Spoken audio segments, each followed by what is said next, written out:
Greetings unto you who would listen to this fool. I welcome you once again in the name of Mercury, who is born of tongue and written word. This is the day of Corax, the Raven, the first initiatory grade in the ancient Mithraic cult. Today is perfect, thus, for discussing initiation, and for the first steps one must take onto a journey into the spirit. In ancient days, our ancestors would be initiated into the mysteries by friends, family, and fellow cult members. Alas, those days are long gone, and the modern seeker of wisdom must, be he inspired by ancient practice or modern thought, initiate himself. A difficult task, but one that leads to a more personal, and thus more suited, pathway. What is initiation, and why does it matter? Essentially, initiation can be thought of as one's first steps beyond the physical and into the spiritual. There are many terms for this. Opening the third eye is common in certain circles, for example. But the basic idea is to break through into the world beyond the world, to open one's eyes to the enchanting and infinite aeons.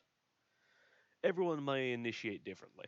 There is no wrong way to do it, only success and failure. And failure is merely an absence of success here, not an injury. But I shall speak of my experience on this matter.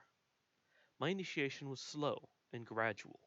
I was wary of supernatural matters and skeptical of the whole thing, young into the faith as I was. Magic, I scoffed, is mere superstition. Oh, to be younger. I tried to be open to the gods, and they slowly opened the way for me. Blessed be they for their aid. My path was through successive rituals. These were not intended to open my eyes, but merely to honor the gods. But the gods are teachers, and they taught me as I respected them.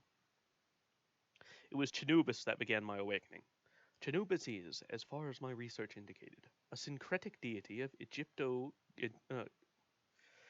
Greco-Egyptian origin. Little information is available on him, though he is used as a protective figure in Gnosticism. I found what little I knew of him enthralling for some reason, and so I sought to discover more of him straight from the source, so to speak. So I prayed, and opened my heart to him, in hopes that he would grant me knowledge of his nature. And to my joy, he did. Chenubis, as far as my petty insights go, is the governor of will, that essential force that allows us to act even against difficulty. He is a guardian of the spirit, and a figure of self-actualization and willpower. And he left within me a gift. Chenubis. Through my experience with Chenubis, I gradually opened myself more to the gods and the etheric realm. The etheric, or astral, realm is not a physical place. Aether is the Grecian fifth element, the element of spirit, of that essential something that is the essence of everything. The etheric realm is everywhere and nowhere. It is a place where distance is purely spiritual, where the souls of all things can meet and be present. We shall address this more in a bit. Shinobu showed me that opening myself to the gods, that pushing out my spirit, would allow me to communicate with them far more readily than through signs and portents. Mithras, the Revelator, showed me the next way. I came across him by chance. I've been aware of Mithraicism for some time, but only through chance did I take a religious rather than a historic interest in it. I began to read of him and his cult, and it resonated deeply within my spirit. This is something I wish to digress on. Please, listen to your soul. Gut feelings, intuition, resonation, these things indicate spiritual connection. It is not always safe or possible to follow that connection, but I have found it deeply valuable in the long run. You will know it when you feel it, a certain rightness, a certainty that, yes, this is the way, or a feeling of intense and inexplicable connection. That said, as I will always say, be rational. Check and make sure that what you are feeling is a true spiritual draw, not a mere mistake. The mind can fool you after all. In all matters, it is wise to check and double check. To return, I read of Mithras and decided to open myself to him as I had before. And it was breathtaking. He bore me into the etheric realm with both arms, pulling me near fully from my body. He thrust a sword through my chest and cut through my shell of ignorance to fully expose me to the light of truth. This is metaphor, and yet a genuine truth. I felt the pain of the sword. I saw him raise me up. But I did not see it with my eyes or feel it with my body. I saw and felt with my soul. This was my initiation. I have since learned how to fully open myself to the etheric realm, to travel to the gods, and to open myself to cosmic truths. And I shall pass some of that knowledge to you. My one caveat is to remember. This will make only some sense until you have initiated fully. The best, if shortest bit of advice I can give is to be open to new experiences, even ones that seem strange. And, of course, to experience this yourself. Trust, but verify. First, ensure you have a safe and secure place to practice your rituals. The exact place isn't terribly important, save to ensure that you cannot be interrupted or interrupt the lives of others. Be considerate.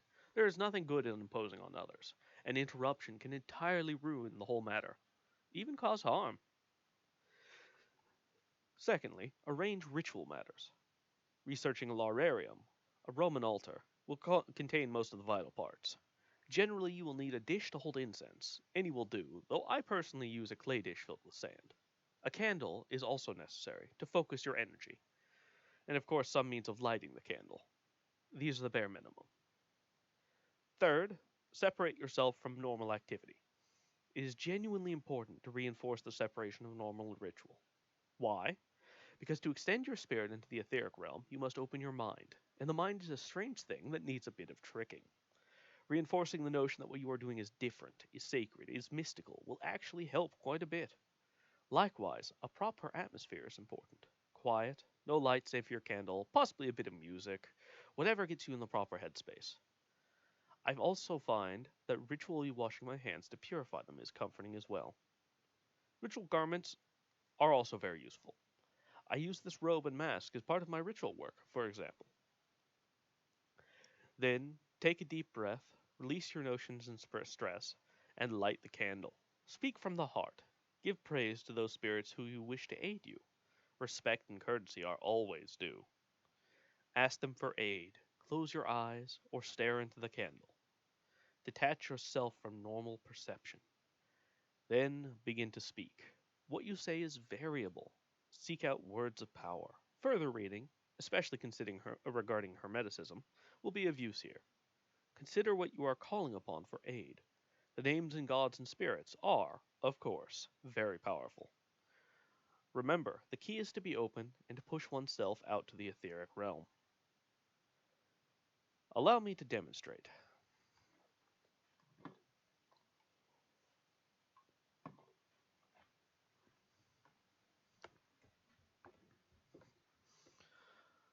Oh, Janubis, Abrasax, Janubis, Abrasax, Lona Diana Hecate, Lona Diana Hecate. Oh gods of my heart, oh gods of my spirit, please open yourselves to me as I open myself to you. Oh gods, oh gods, speak, I hear, I feel, I speak. Hear, I feel, I speak, I hear, I feel. Amplasex, Janubis, Mithras, Mithras.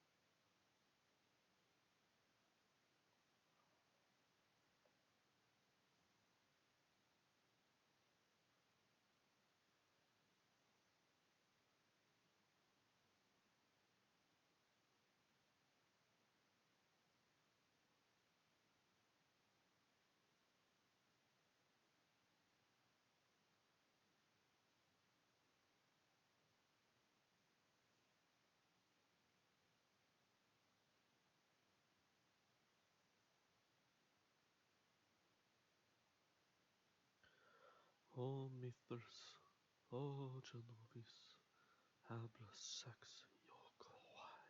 Abra-sex, yoko-wai. Abra-sex, yoko-wai. Abra-sex, yoko-wai. What is it you wish to teach? What is it you wish to teach? What is it you wish to teach? What is it you wish to teach?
All right.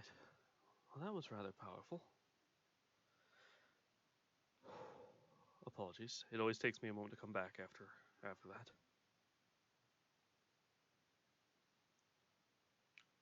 Okay. So, to explain what I saw the word jealousy. There's one thing I somewhat left out earlier. It's very important to be open to images. The first image that pops in your mind is the start. Focus on it. Think about where it leads, where it will bring you. Follow the trail. Follow the path. The first image I saw was jealousy.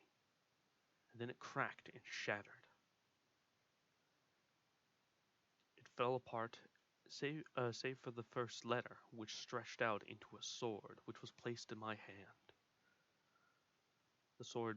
The blade of the sword became a serpent, and it crawled up my arm and melted into it, fusing. I was given the information and the strength to slay jealousy. Though why I need that, I'm uncertain. Perhaps it will become clear in the days ahead.